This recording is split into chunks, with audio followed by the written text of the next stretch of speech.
Hello, rodeo fans, and welcome to episode 7 of the Short Round, the official podcast of the Canadian Professional Rodeo Association. I'm your host, Wacey Anderson, and I know it's been a while since we last caught up, but we are back to our regular scheduled programming, and I cannot wait for us to fire up again and get back to it. So, we're making our way through the winter rodeos with San Antonio wrapping up this weekend and Houston kicking off in just a few days' time. We've had a lot of Canadians in the mix of these winter rodeos and making some moves in the world standings. So, on that note, let's have a look to see where we have people sitting in the top 15 so far this season.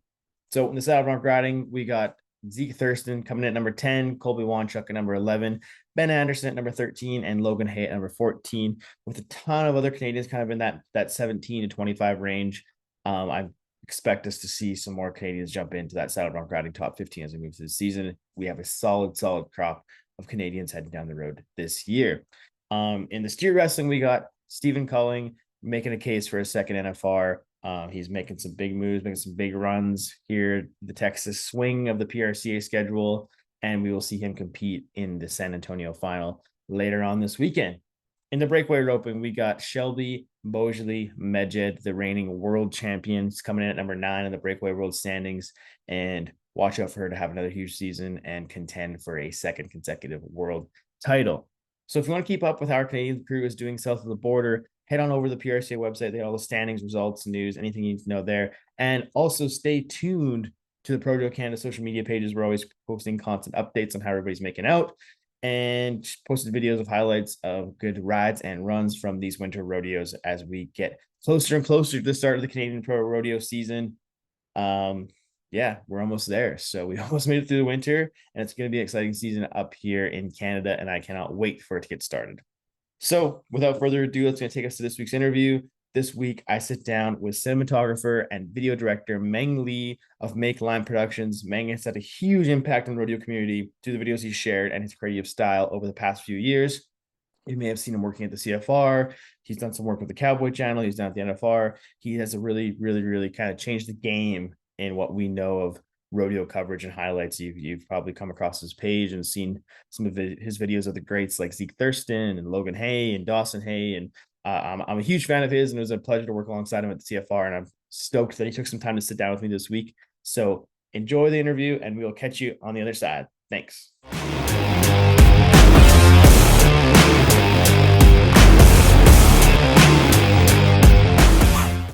Welcome back to the Short Round. I am stoked to welcome this week's guest. You may have seen him running around the arena during the CFR, and he is the man behind Make Line Productions, my pal Meng Lee. Welcome, Meng. How's it going, my man? Doing good, Wacey. It's always good chat, man. I miss you. It was so much fun doing the CFR with you, and it's just one of those things I wish that. I mean, this is the beautiful thing about rodeo. You meet new people. You know, you just excited to see them at the next rodeo. Yeah. And I haven't gotten a chance to see you yet, so I know it's coming. It's one of those things where it's like, it's you wish it happened all the time because it's the rare occasions where you get everybody together in the same room and get to spend a lot of extended time with them. So yeah, I know what you mean, man. I haven't really been to anything since the CFR, and I've really been missing the rodeo family since the CFR. So no, I feel that, man. I'm stoked to get to see you again, and it's nice to catch up on this. It's a fun way for us to stay connected virtually. Likewise, yeah, it is. It's like it's one of the gifts of rodeo. Mhm. That comes with rodeo. You get to meet people, become not part of not blood of your friend, but become but can become blood of your friend. I mean, I'm like It's blood. That makes yeah, sense. it's just like it's like the brotherhood of the rodeo, right? Like that's one thing, like especially, and like I'm sure you've come to know this in the time you spent around it. And I've grown up around rodeo my whole life, and the people you meet, like it's genuine connections you get. Like I've had people I've met when I was really young rodeo, and I still keep in touch with, and I'm friends with, and friends that I've made along the way. New friends like guys like you, where I feel instantly connected to you, but there's like that brotherhood there where you do anything for those people in your corner, right? Well, man, it's hard not to like you because it's like first time I seen you, I was like, man, this guy's wearing like he's so stylish in there. I'm like, man, that's like there was a time when I used to dress like that too, and I'm like, and then you came in there with the coat and very just just very to me very respectful to the sport, and that I was kind of jealous. I was just like, wow, I'd like to come in the rodeo like that. Oh You know? man. Well, And I that's might, well, you might see me one of these days. I'm just gonna put a coat on top because it dude. just I saw you and the boys rocking cowboy hats in Vegas. That was awesome.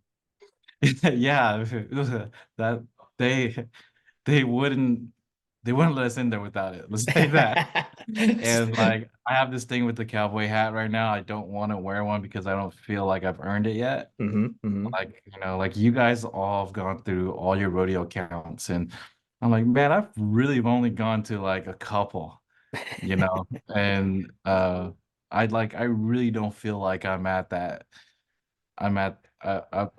grace of being able to wear that yet. I haven't like, I haven't even put my 10,000 hours yet in there, Well, at least on the travel. well, man, it's safe. The work that you've done in the time that I've been following you and stuff, it's been pretty cool to see, just to see the rodeo through your lens, man. It's been really cool. So I'd say you're well on your way, or if not, haven't already earned the right to wear the cowboy hat. So I'm giving you I'll give you the stamp of approval now. So, but it's been really cool, man. I love your work, and I'm really excited to kind of dive deeper into that as we move through this. Yeah, absolutely. Yeah, I thank you, man. It's I'm always like scratching my head. It's like, wow, why do they really like it? I think it's the big thing, like for me, is we haven't seen a lot of it in rodeo. Like when you came to the CFR, you were like one of the first people ever to shoot in the arena like you have.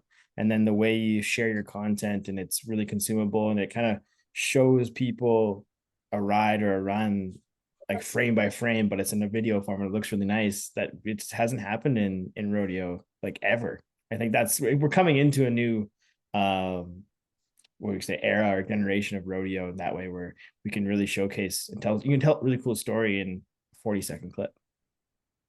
Yeah, yeah. I like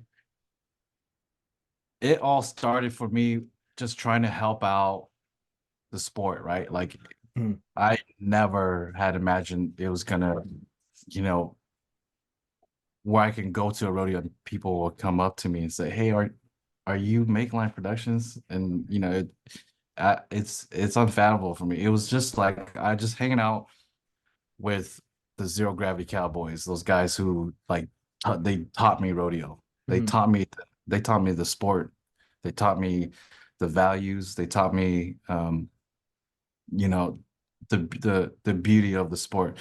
And I just remember being outside the fence, just filming them from outside, just going, man, you guys could really like benefit from film studies, like real film studies, because it's such all rodeo to me is very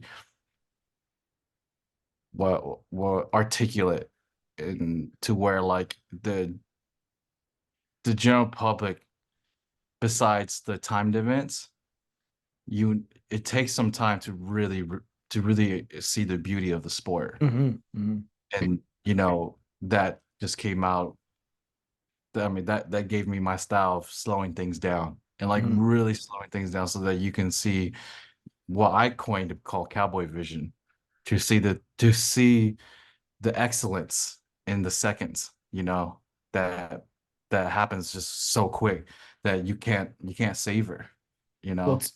it's cool because it kind of appeals to both sides of the fence, you could say. Like the guys in the arena doing this work, it happens so fast, and they can only, and from my experience, you can only remember so much of an 8-second ride. But when they have you there, they can go back and watch their 8-second ride in 40 seconds, which is a really cool thing because you can kind of see everything that's happening. And I'm sure you've had guys pick themselves apart sometimes on their rides, but then you go to the other side of the fence from a fan perspective, it's like a person who's never been to a rodeo before, they're watching these events happen. They don't really know what's going on, but they can stumble across your piece of content and kind of see all the moving parts and what's happening. And I just think it's such a fascinating way to kind of attract new people to the sport and give like lifelong fans and contestants kind of another lens to look through when it comes to what they do and what people are consuming.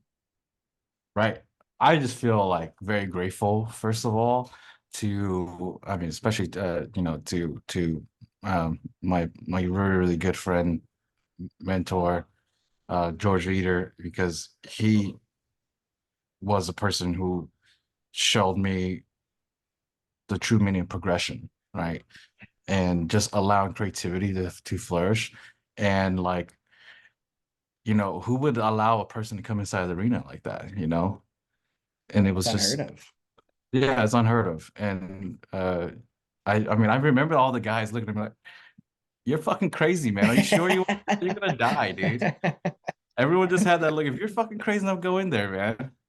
And but I was like, because I've been kind of like, I had some experience with some bowlers before where I got too close and they were like, "Man, you're getting away with my money, man." And I was kind of like worried I was gonna create that same effect to get inside the arena. And like I'm just afraid of getting getting in the way of them earning their checks. Especially at that time when I was innocent, I didn't know, like, man, these guys don't have contracts. Like, Hmm. the only way to make money is to win.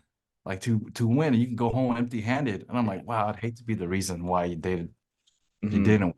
I'd kill myself, especially if that's the way you made your living.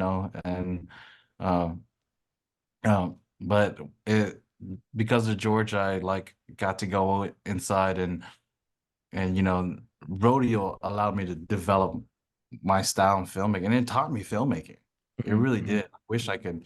I mean, one of these days um I'm gonna show like my very first clips. And it was just, Be a I prop. mean, Yeah. there's yeah, just bronc riding, and just I had no idea what I was looking at. It just looked like a horse running across the Yeah. arena from the beginning, being an outsider coming to the sport.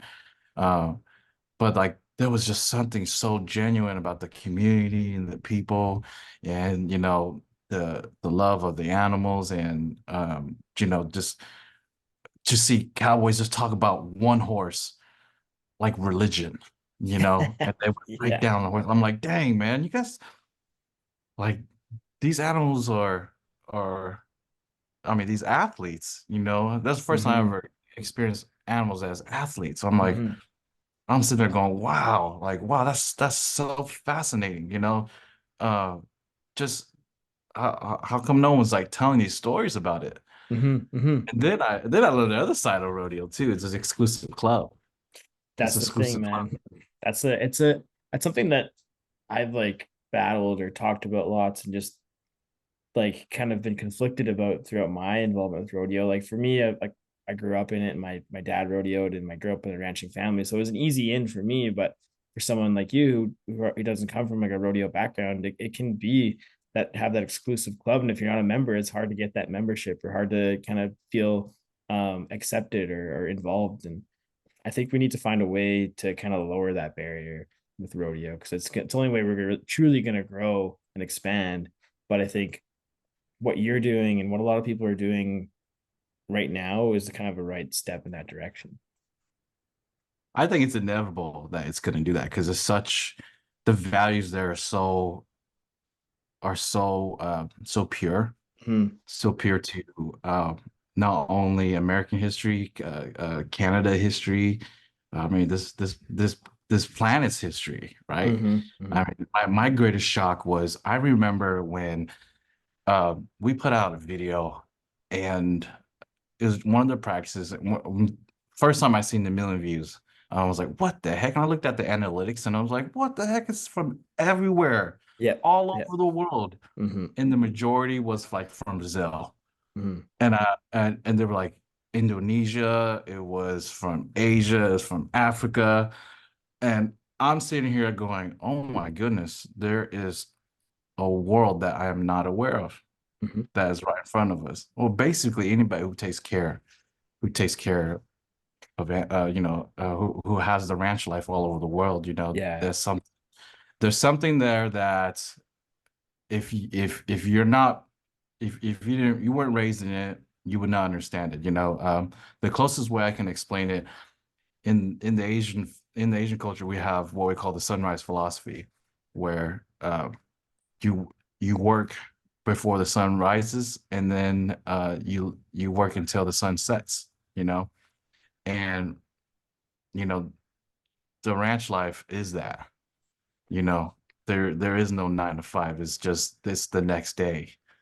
It's the next day, and the values it takes to be able to do that, you Hmm. know. Um, It's a universal language in it's that sense, right? universal. Yeah, Yeah, it's yeah, universal.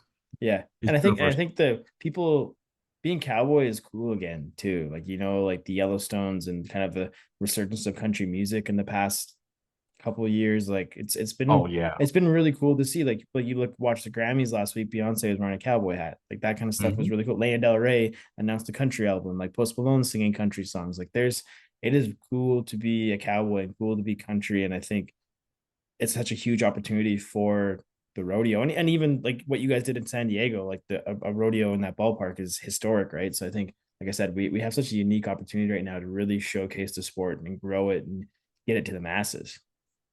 Yeah, I really feel honored and privileged to have been lucky enough to have this part of my life and to have that responsibility to be able to show that to the show that to outsiders like myself because I do feel that I really feel like we're getting the Western shift right now because Mm-hmm. the values of the Western world is so good for all the individuals right now, who are young. Like I was talking to one of my MMA fighters that was just talking about like these role models that these kids have to that these kids are getting through social media, like the Andrew Tates, and it's like those guys aren't like those guys.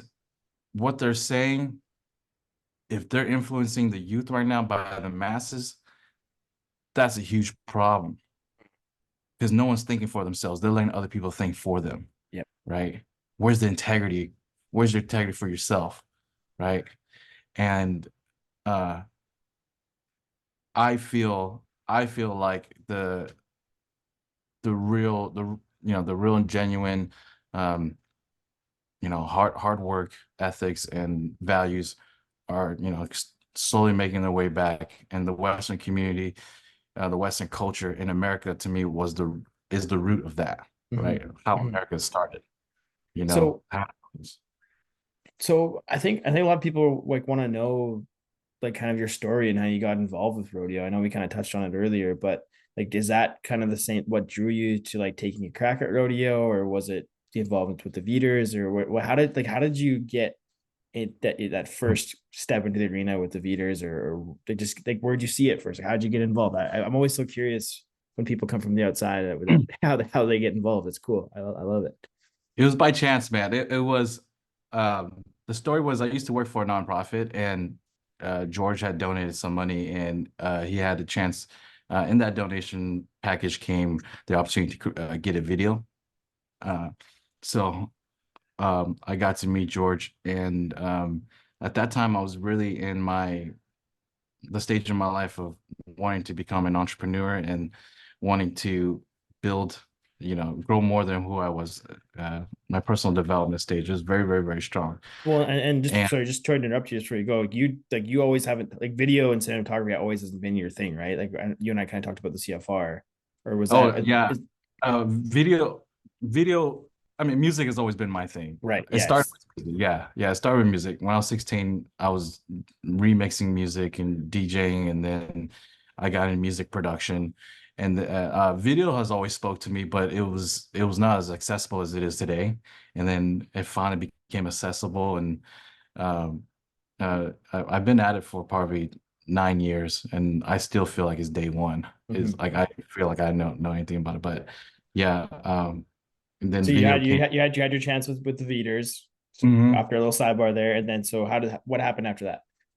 Oh, I sat down at that time. I was really searching for a mentor, like a real mentor, somebody that has done it.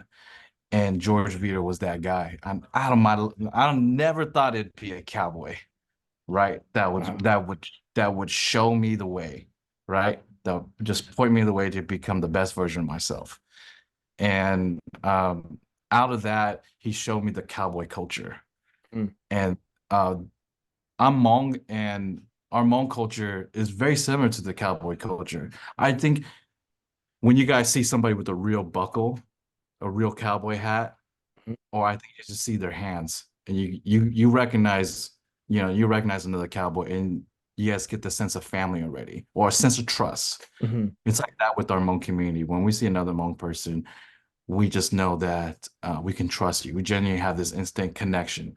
I something I can't explain, but I see that similarity with you guys too, in that culture. And the Western community kind of reminds me of my own community. It's a strong knit community, and I mean, everybody knows everyone. Yeah, No one's yeah. not too far. It's a small world. It's a big world, but it's a small world, right? Like everybody's connected Mhm. somehow, or if you don't know somebody, you'll find a way to meet them and introduce yourself. It's kind of neat that way. It really is. That's like another byproduct of the community that I just feel so like grateful to be involved in, Hmm. uh, because like I mean, from the amateur guys, they would talk about the certain athletes, like they'll talk about Wade Sundell or the Wright brothers, and then all of a sudden they're right there in front of you too, and I'm there going, what the heck? I'm like, Damn. I'm fanboying. Yeah, yeah, These guys talk about them, and they're like, man, you can go up to them, man. yeah. They're They're not, so accessible, man. yeah, they're super accessible, and they don't Hmm. see you the way they don't see themselves the way you see them, Hmm. and they're it is not the way that the standard media has uh brainwashed you to assuming how people at elite levels are, Yeah. And I think it's going back to what you're talking about with like just the way the culture is. Like you're a lot of everybody in this lifestyle is like raised to treat people with respect and give them your attention and introduce yourself and look you in the eye and all that kind of stuff. And I think that's what makes kind of rodeo unique in the sense it's like and I think part of it too is these guys aren't they aren't getting paid millions of dollars to do this. Like they're earning their money the hard way. Like so it's not coming easy to them, but they appreciate anybody who takes an interest and they want to have a conversation with you, and they're not gonna blow you off. They're generally gonna sit there and have a conversation with you and make you feel welcome. And it's such a cool thing, and I'm very proud to be a part of it. And it's cool to see how it's transpired and how people even with you, like it's people welcome you to the community and look what you're doing for us. You're helping grow it, and it's awesome. Yeah, I feel like that like was so cool. Me just seeing like I didn't know cowboys take their hats off for it when they see women, and they see girls. I'm sitting there going, dang, man, that's such a gentleman thing to do. I'm like, wow. I'm like, it's a simple gesture and it goes Hmm. such a long way, right? And Yeah. I'm like, wow, man, the way you guys respect women. I'm like, man, that simple things like that. And then your word is your bond. I was like, it's so good to see that again. Hmm. Hmm. And for me, it's just like being able to speak your mind Yeah. and the integrity because I come from a culture where we try to spare your feelings and Hmm. try to lessen it, lessen the truth. When and then living that way, the opposite became so refreshing for me to hear people tell you what you needed to hear, Hmm. not out Hmm. of not out of disrespect, but out of respect to help you progress, Yeah. you know? And that was like super refreshing for me because, uh, the the communities that I grew up with, everyone just says it's okay. You're doing good. And that like all that did was just it made you accept who you are for whatever stage that you're at. And it didn't give you a direction to go besides being okay where you're at, you Yeah. know. Yeah. It And that can was kind of make you be a bit complacent or like build some complacency in yourself. yeah, and I think it's unintentional, Hmm. right? Yeah. It's Yeah. just For sure. unintentional, because it's just like good, it's just good gesture. Hmm. It's just Hmm. good gesture, and we've kind of, I mean, I truly believe we live in the best times of human history. Is just really, I mean, we get to complain about so much good things right now, right? We Yeah. can complain about politics. We can complain about, just things that uh I know that my ancestors would be like, wow, you guys are complaining about what do you guys get to eat tonight, and what Yeah. food's not good. Yeah. So it's just like it's it's refreshing to be Hmm. around the, but for me it was just because it's just like the a world that for me that I needed to find my tribe that was outside of my tribe, because I couldn't grow anymore, and it Hmm. happened in the Western community, and I'm still like, I have no clue what's going on. I'm trying my best. I'm trying my best. I'm just lucky I get to film it and slow it back, and get to see intricate details, and the people that have, the people from like Lefty Holman, uh, Dawson, Dawson Hay, Zeke, uh, Reed Neely, Uhiru, Scott, um, these guys. I mean, especially the one guy that taught me a lot. Actually, I gotta give his name as Joe Willoughby. He was our pickup man that we when we would have our practices Hmm. at Georgia's Ranch. He was the straightforward guy that would tell you what to work on. Yeah. And he would always he he would always just tell it straight to you. And that to me is very elating to be able to um, be educated in that sense, because I know for some people with the scarcity mindset, they don't want to give out their secrets. They don't Hmm. want to give out their edge, especially in a sport like this where I just like I just could not believe that, it didn't have more animosity, Hmm. Hmm. because, you know, you're not going to go home with, there's a higher chance of you not going home with a check, Yeah, you know, exactly. and Yeah. how could you not be cutthroat enough to make the tables in your favor, Hmm. and to see that, this sport is actually the total opposite. Everybody's rooting for each other. Hmm. Everyone's supporting. I didn't get that in the beginning, but now I do, because to really understand a sport, you got to go from the beginning. You got to go Hmm. from the families, the youth. You see them roping dummies, sorting cattle, the branding. When you see that, then you understand why they all are supportive of each other, because they all know the next guy is going through the same thing too. Hmm. Hmm. Well, Oh, and they're competing against that animal, and they're competing like they're like obviously there it's a competition for win first and be the champion. But a good example would be like Zeke's world title run in Vegas. Like him and Cade and all these guys are battling it out, but they're high fiving and cheering each other on the whole way through, man. Because they just don't like they have no control over the outcome of what Zeke has no control of what Dawson's gonna do. Zeke has no control of what Logan's gonna do. It's pretty neat that that's just kind of how it is with rodeo. Like you're in that you can only do what you can do, and you can't worry about anything else. And I think that's one thing I've taken from my life with rodeo, and I still apply it to my life now. What I do, and it's like such a freeing feeling, and I'm a lot more stress free because of it. yeah, because it's just like, to me, there's just so many people to root for. Yeah, yeah. It's so hard not to like a guy, and then like, and this sport forces you to become intimate, because you have to travel on the road, man. Oh yeah. There's a lot of there's a lot of in between times between rodeos, to where you have to get to know the guy next to you. It's hard to not get the chance to know them. Hmm. Hmm. Then you get to a rodeo, and you want to celebrate, man, when you win, and then when you lose, you want to cheer them up, because it's on to the next one. And it's such a an intimate affair, and at the same time such a to me such a um what's that word I'm looking for? I mean, it's such a privilege affair, Hmm. you know, Hmm. a privilege affair to be able to be born in that life. And I remember Lefty telling me, man, you should have been born a cowboy. And I'd like, I didn't really grasp that yet, because Hmm.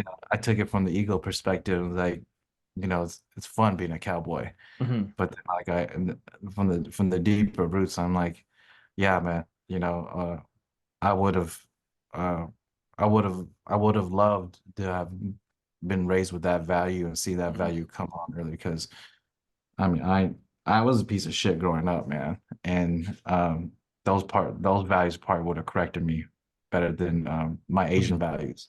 Mhm. Because I love my parents. They were immigrants coming to America. I'm an immigrant too. Uh, we came to America. We had to learn America together, and Mhm. it wasn't like how it was where I was born in Thailand, where we um, to get food we would have to farm. In America, we're pretty privileged. Mhm. You could come here poor and be on a welfare system and work out pretty good. Yeah, yeah. I mean, from a third world country to here, you're like, dang man, this is awesome, man. What do you got to work?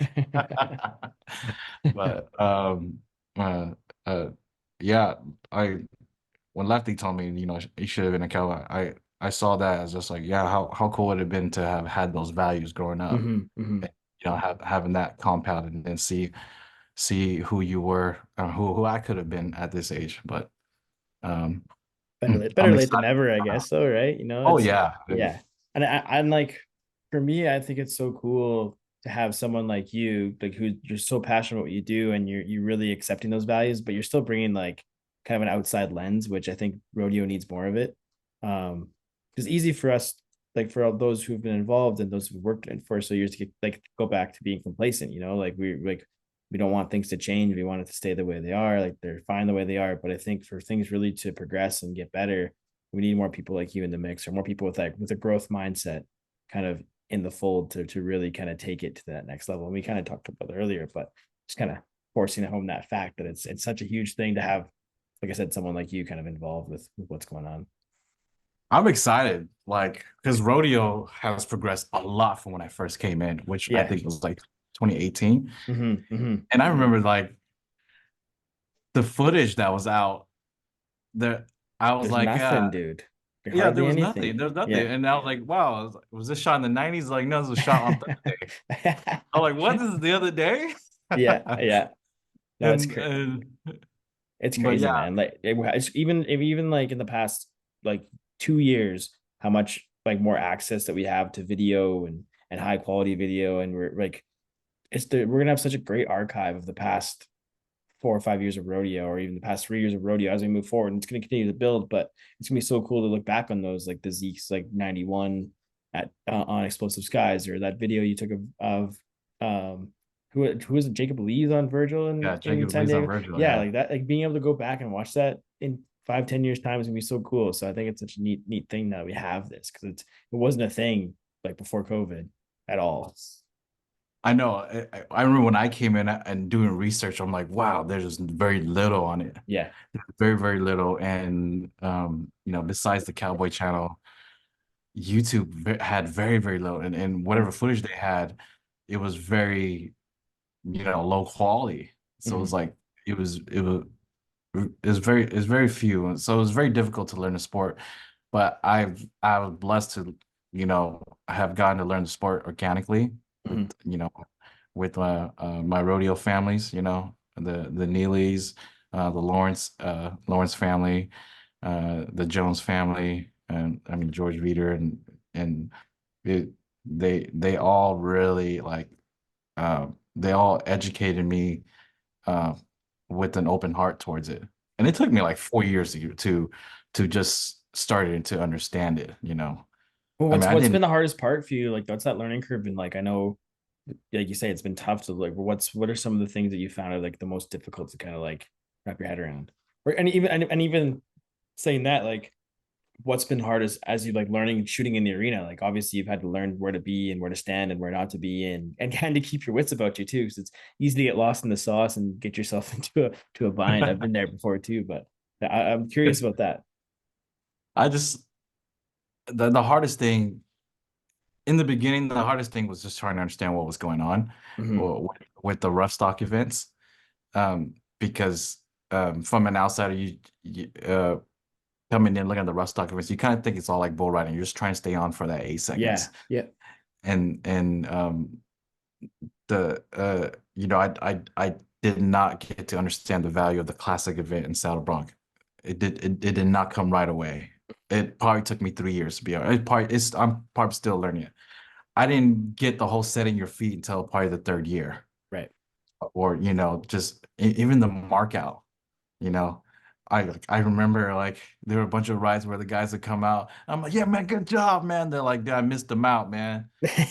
Oh I'm like, what? no. What does that mean? Right?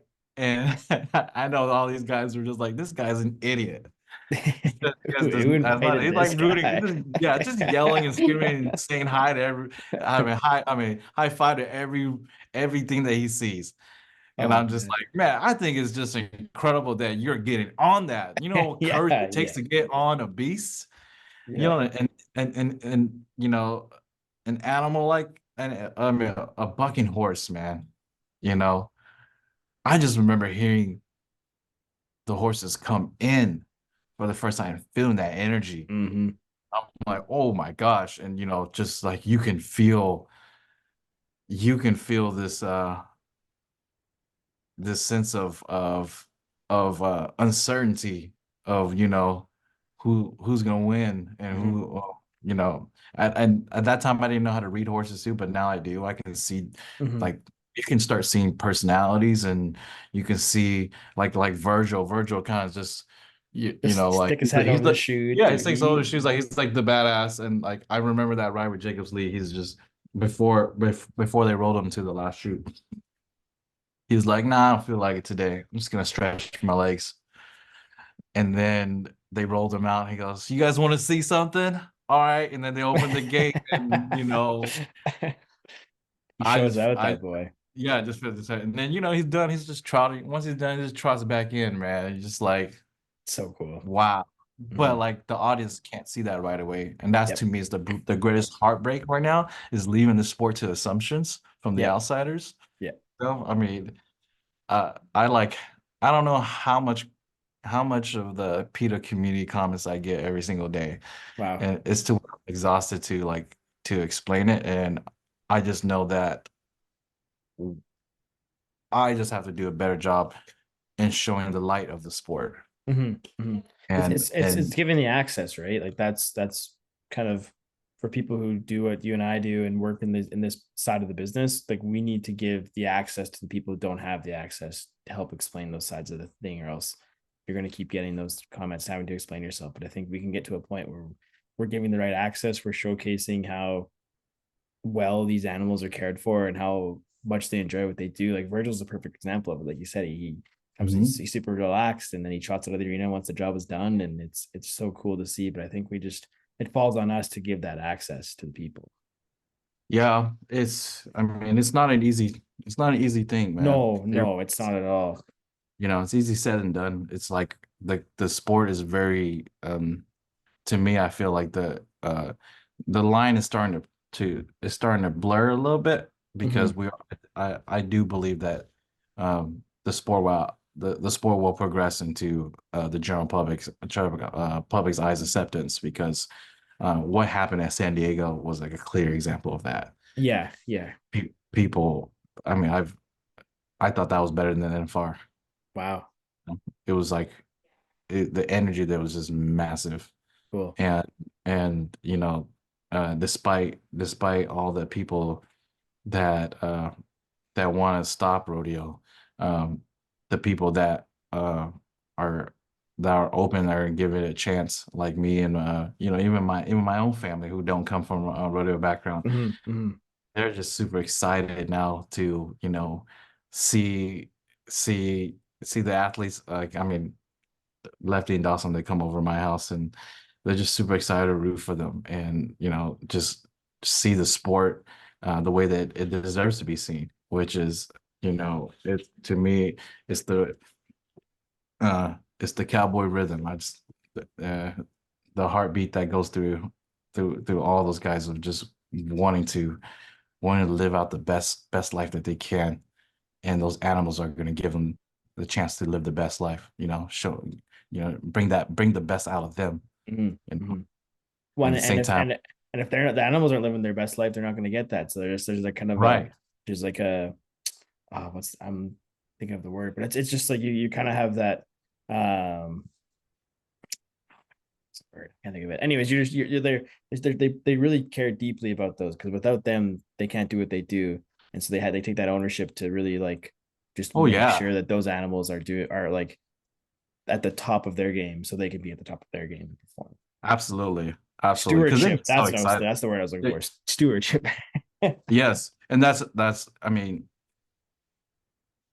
the quiet culture of rodeo, what I mean by that are, the conversations that don't get caught on camera are the ones that needs to be, which is, when they the reverence that they have for certain athletes, of the ranch, the ranch athletes, the bucking horses. I remember last year's NFR when Dawson said, "Man, check this out. I got killed a bee tonight, man." I never seen him so happy, right? Yeah. He goes, "I'm gonna win this. I'm gonna win this round. Something special is gonna happen tonight." And that night was special. Damn. That's I just cool. don't. I like remember the crowd yelling and screaming, Oh going loud, yeah. and I feel privileged to actually have learned enough now to understand how difficult that was, Hmm. and how special that moment was. And I'm just scared that no one else, everyone else outside, for the people with the poor assumptions, they're gonna see that as a total opposite.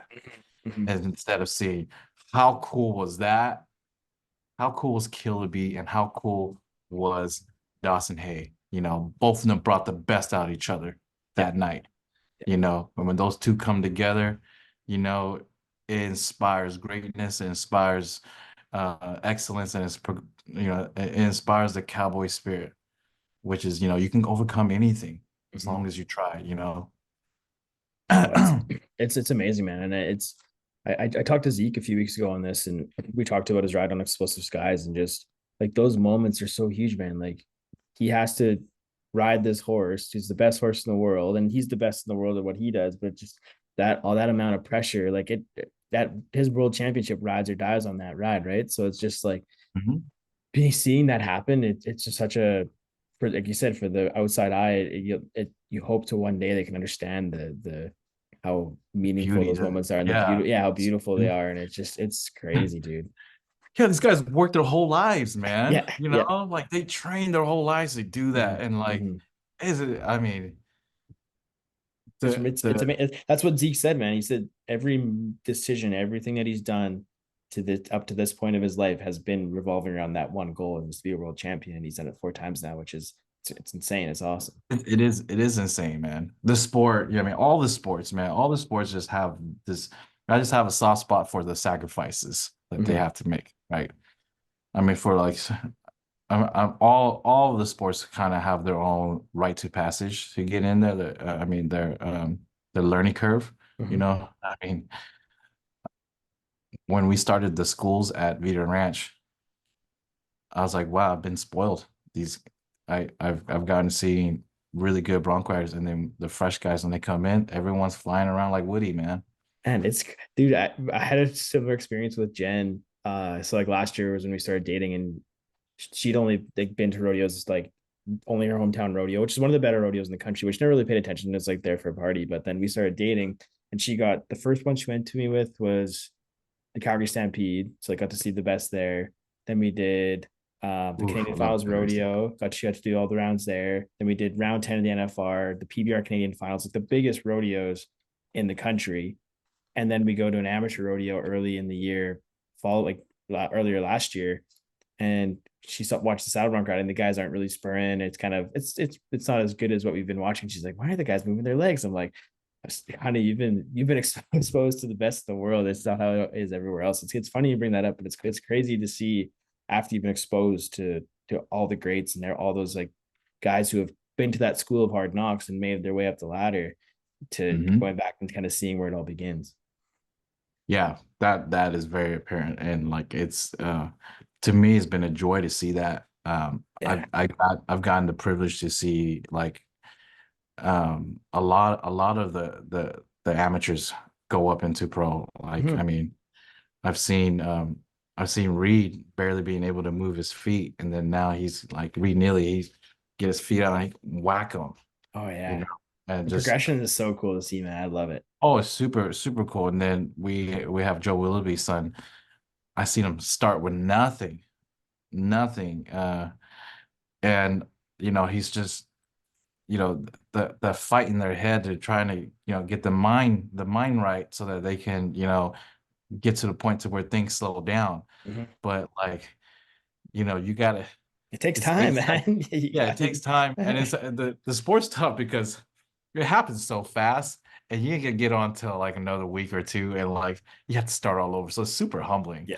It's And super humbling, but so much happens in the 8 seconds, especially in the saddle bronc riding. Like I preach this for a long time, and a lot of people do too. It's the saddle bronc riding has like the steepest learning curve on the rough stock side of things, just because you have it's reverse of what you should be doing when a horse is bucking. Like you look watch any like a ranch bronc rider, like they're doing the Mhm. exact opposite of what like Zeke and them tough guys are doing when they're riding these bucking horses at the rodeo.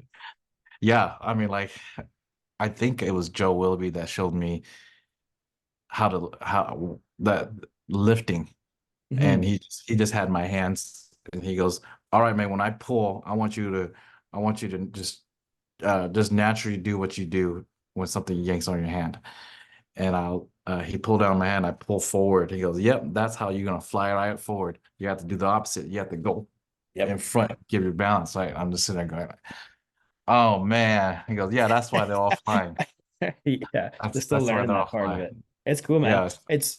It's funny like watching the like in Canada with all like we have the novice events at our rodeos like you saw at the CFR like just watching those guys you can kind of see the point when they start to figure out that even the lifting side of things and it's Yeah, they do, man. cool to see Hmm. that progression side of stuff. It's so neat, but yeah, man, it's wild. We're lucky to be able to witness that kind of stuff.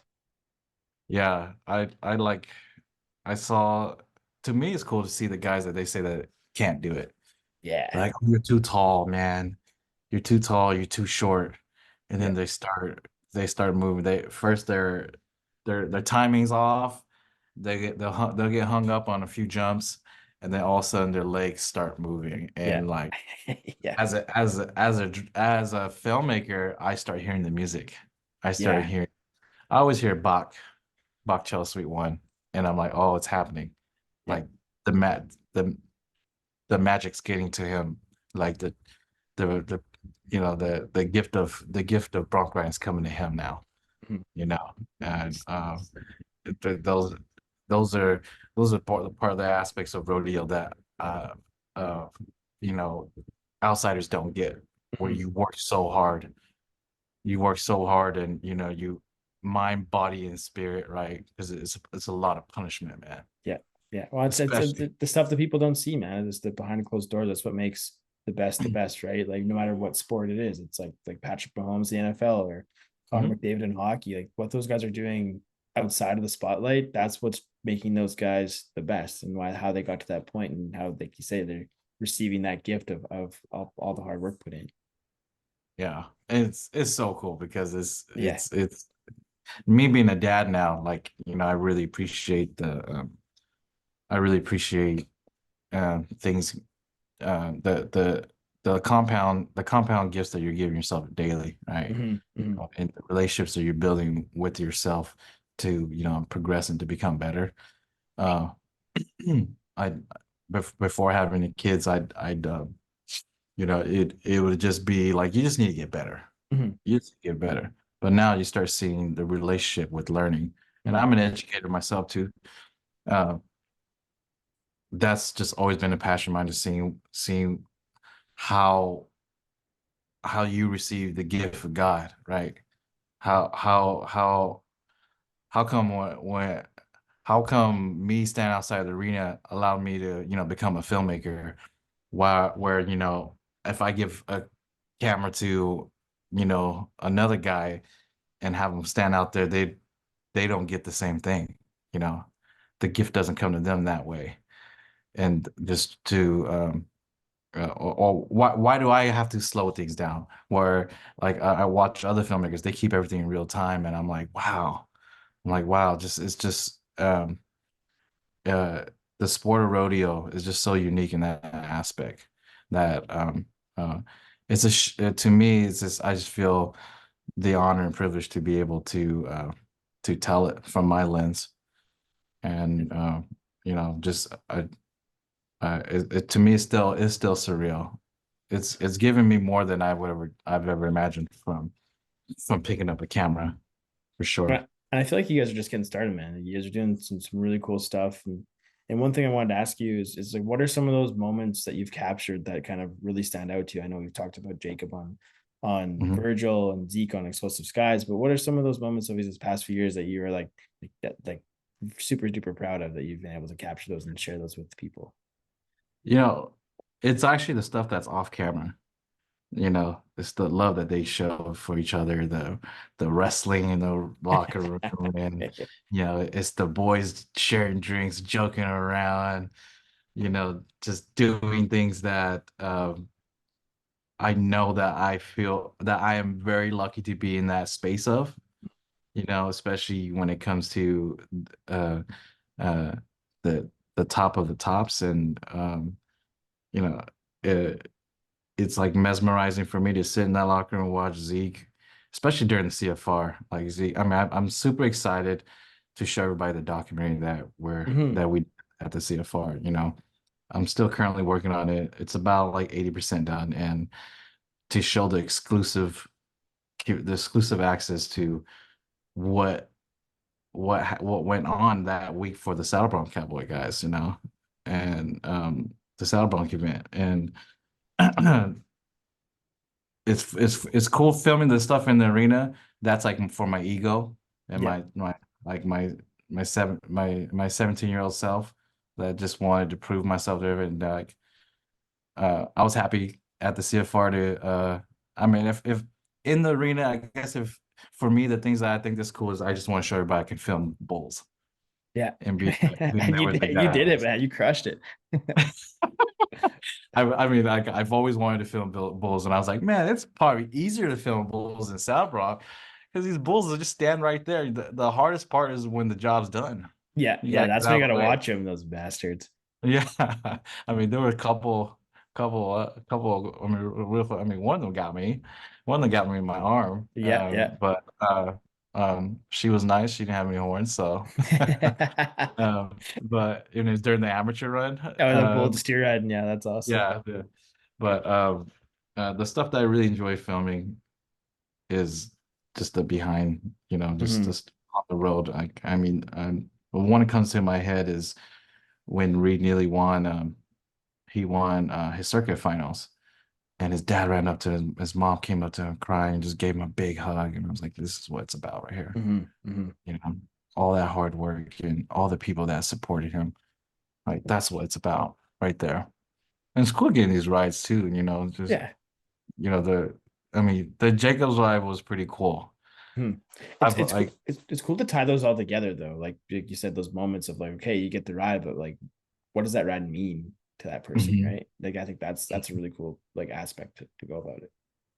That I mean a cool part about that Jacob Lease ride is when it was done, Jacob Lease came up and um Ben Londo whispered something to his ear, and they like looked at each other, and they gave each other a fist bump, and I was like curious, like what the heck did they say? And Ben called me the other day and the following day, and he goes, man, he's like, did you see, do your Virgil videos everywhere? And I was like, what were you guys talking about? Like, I mean, he's like, I asked him if he ever scored higher than 90 points. And he said no. And I said, welcome to the 90 club, man. Nice. And I was like, man, That's cool. you know, like those moments are special too, because Hmm. I remember seeing you know, uh, Logan Hay when he got the world when he broke the world record and winning Calgary and what those meant, you know, the 90 club, what that means for them. I remember when we filmed when we were at Mitch Paul's backyard bash, and I remember Cade Bruno winning that and seeing how that event, even though it wasn't sanctioned, just having him win that, what it did for his affirmation of being a bronc rider. Hmm. Hmm. And that to me is the special stuff that like I'm like, dang, I just gotta catch it. And rodeos, to film rodeos, like at the actual rodeo, you don't know where you need to put the camera. but Mhm. you better put it on everywhere. And, there's not enough cameras for rodeo. No, you could have a million of them in there. Yeah, there's no. Yeah. I mean, it's such a There's so much difficult. go. There's so many things going on, from like what's going on in the arena, what the how the fans are reacting to what the Mhm. judges are looking at. To There's so many, like what the announcers are doing, what the bull riding, what the bullfighters are doing. That you could have endless amounts of cameras and get something cool from every moment that's going on. Yeah, I mean, I think that's probably why I'm taking so long with the CFR edit because I'm just like normally I'm pretty fast with it. I might Yeah, pride myself in my like my fastness of you're my speedy, editing. man. It's impressive. That's one thing I working alongside you at the CFR. I was so impressed with how you're turning those over and making it happen. It made me want to be better. So I like being surrounded by like those type of people. So very Well, cool. thank you. I mean, I'm just like, damn, I just really want to give the essence of this sport out and not like I wasn't speaking to the Cowboy Channel, because like they gave me that wonderful opportunity to come out and film you guys, and I'm just like, I got to do this right. You got to give me time. I Mhm. don't want to just rush and just put out. Everyone's gonna love the slow-mo stuff, but then like the story, I really want to get that down right, and I really want to capture why I love the sport. Mhm. And I know that I'm gonna tell in a way that no one else has because um, I don't know. I just feel like that's just God's way of me helping the sport because being with George is just like we've always learned that in order to make your dreams come true, you got to help others with their Mhm. dreams. So in this case, it's like my goal with rodeo is to make it ubiquitous again, make it a sport you know, well known, which it is already, Mhm. but now it's we just got to get it to me. I'm like, I gotta get bigger than the NFL. Because man, Um, I mean, I I was at we were at a rodeo in Springville, and one of the guys I was watching, I'm a huge boxing fan, and I was watching mhm. boxing, and he was like, "Man, turn that boxing thing off, man. The NFR is on right now. Let's watch the NFR." And at that time I didn't know too much, and I was just Yeah, like, yeah. "The NFR," and I was too young to know, and I mean I was too young in my experience with rodeo to appreciate the NFR, and but once you get it, it's just like You get it. yeah, It's oh yeah, it's no going back, man. There's no. no going back, and I mean it's while I was colorblind too, I can see it. Mhm. Mhm. I can see it. I just like, and it confuses me now too. When I see cowboy hats, I gotta look for a belt buckle first to see if they're See if they're legit. yeah, see if they're legit. Because like I come right up and find out, oh, they're just like wearing a hat. It's not even Yeah. a wrist. It's not even a real cowboy hat. $10 I cowboy. didn't even know about the That's whole shaping of hats and all that. Yeah, yeah. Oh, You know, it's a science, man. That kind of stuff's a science.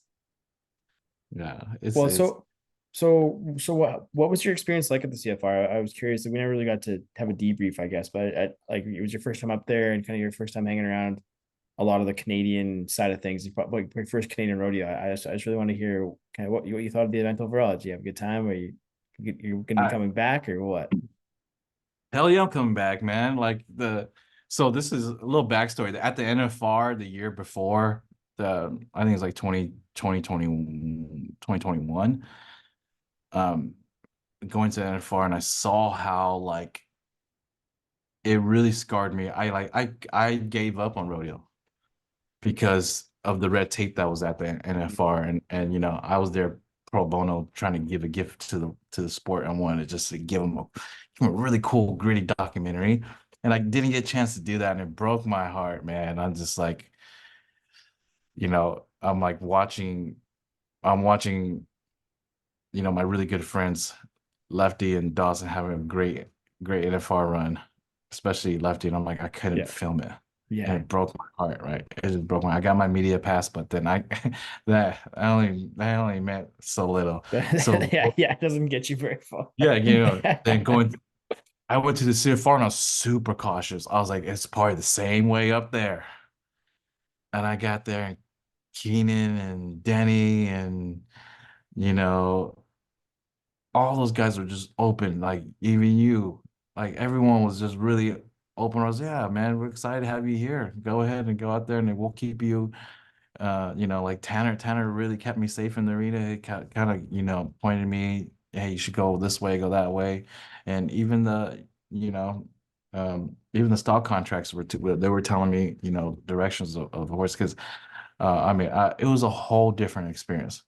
I kind of like was like, all right, this is too good to be true, man. When are they gonna start like telling me what not to do? And you know, I think it's gonna be the greatest work that I've ever done when I put it out because of that, the ability of having that freedom and that Mm. having that the CFR um giving me that open door to have that free creativity. And it's gonna be my gift to Red Deer. It'll always be a core memory to my life and a big moment in my life too, because um, it it was what I expected to do at the NFR, Yeah. but it had to be the Canadians that gave it to me, which was complete opposite. And I got to break the Zeke curse for myself. Every time I feel Zeke, it got bucked off. Man, were you sweating when he bucked off the first night? Yeah, I was like, oh shit. There you go Man, again. Brad's There getting you go he's again. gonna be the one telling you to stay in the arena. I was like, oh shit, man. This is, and I've heard everybody say, that saying the joke that everyone says it, the road to the CFR is through Zeke for Sauerbrunn. Yep. And he gets fucked up the first night. I'm like, oh, there it goes. Oh I'm shit, like, there it oh is. shit, yeah, that's me, There's the man. first Oh pothole man. on the road. Oh man. And and then I got to witness the greatness of Zeke, you know. That's Uh, yeah. That's when that guy's locked in, there's no beating him. It's super impressive. it was an honor. And all the guys, all the Canadians, I've already had a huge reverence towards the Hay family, Mhm. huge reverence towards Kobe Wanchuk, because he's that silent confidence, man. I And love Colby, man. He's one of my favorites. He's such a good kid. He comes from yes, a good family. super Like great. he's Yeah, awesome. you can He's tell. gonna have a big year, man. Watch 2024. Colby's gonna make some noise. Oh, I have no doubt about that. And then I got to meet the other guys. Big fan of Dawson Down now. It's so funny. I got to really get to see the styles of Lucas. Mhm. Um, I've always been a huge fan of Ben Anderson. Ben was like huge. He's one of the people that left a lasting impression on me in the beginning. I met Ben early on when I first started filming rodeo, and to see his progression is incredible. Mhm. Mhm. Yeah, super incredible. And he's such a fun guy to be around. So Oh funny, man. so Oh funny. dude. But at the same time, like, man, when he's in the arena, yeah, He's a Ben, killer, man. Yeah, he is he a dials killer. it in. Yeah, it's so cool. Um, so one thing I gotta get going to hockey here right away, but I want to ask you one more question before we wrap this up. Yeah, What's 2024 looking like for you guys? Are you got lots of stuff on the go? Can you give us some insight of what you're working on? Where will we see you? Are you coming north of the border yeah. anytime soon? People want to know what's going Um, on. uh, I've gotten a lot of requests to be everywhere. Um, and I want to say yes to everything. And like this is where I feel like very guilty, and I feel like a fraud being in rodeo because like I'm not doing the rodeo counts that I need to do because of my family. I just love my kids right now. They're just so young, and I don't want to miss out on it. But I I'm definitely coming back to the CFR. I'll be in Canada. I'm hoping that I get the call from Calgary because I was there that one year and during COVID, and I was like, wow, this is an incredible rodeo. It's probably still one of my favorite Oh, it's rodeos. the Sunday at Calgary is the best rodeo in the world, if you ask me. Yeah, it's the production. I mean, just from the production, I was like, wow, these guys got the big guns out here. They got our Alexa out here. I was like, wow, they got a focus puller. Dang, look at these guys are doing it legit up here. Yeah, yeah. And to be quite honest, I I was watching Calgary videos early on in the beginning because Calgary was ahead of its time in production. Yeah, 100%. But that, and then I'd like to be back in the NFR and hopefully get to do what I've wanted to do, which is film inside the arena at the NFR. And that's up to God and the people at the NFR. And it I like to be everywhere because I just like to give my gift to everyone that would allow me. And I need to lose some weight because that's it's a very physical job. Gets sweaty out there. Yeah, carrying a camera and a gimbal around too ain't easy, man. The rodeo keeps me healthy, man. Yeah, At the yeah, keeps. CFR, I lost like 15 pounds because I just didn't eat. I was Oh just yeah, running everywhere, you're and making moves, man. It was awesome. It's fun to watch. Well, man, I'm honored you took the time to chat with me today, and it's been super fun. And we'll be catching up again soon. And for where can people find you if they haven't followed you or haven't came across your stuff? Where's the best place for them to come across your stuff? just Instagram, Make Line Productions. That's really usually where I live in the toilet. I sit down in the toilet.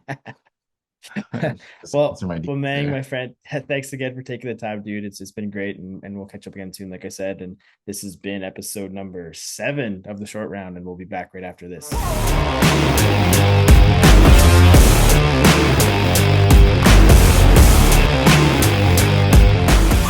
Thanks again to Meng for taking the time to sit down with me and share his story. It is always neat to hear how non-rodeo people find their way into our world, and we are thankful for everything he and his crew do to help grow the sport we love. So thanks again to Meng. So before I let you all go, I have some news and notes to pass along. The February issue of the Canadian Rodeo News is now live, and you can head over to our website to check out exclusive stories, messages from our leadership, and the newly added business section for all the info you need on the upcoming rodeo season. You got to head there for approvals, rule changes, all that types of stuff. It's pretty awesome. We put a lot of work into it, so you can find everything you need right there. Also, the CPRA AGM takes place March 9th at the Acclaim Hotel at the Calgary Airport at 1 p.m. Mountain Time. So if you want to take part in that, once again, you can head to our website for all the info you need, and you can find the agenda and proxy form for this year's meeting. So you definitely want to check that out. And finally, the membership deadline to enter the Rimby Rodeo is February 27th. So be sure to get in all those memberships in before then. If you want to hit up the first rodeo of the season, you do not want to miss out to get a leg up on the 2024 season. So get those memberships in. Well, that's going to do it for episode 7 of the short round. Thanks again for listening. And do not forget to follow along on our social media pages at Pro Rodeo Canada, CPRA, and we will catch you all next time.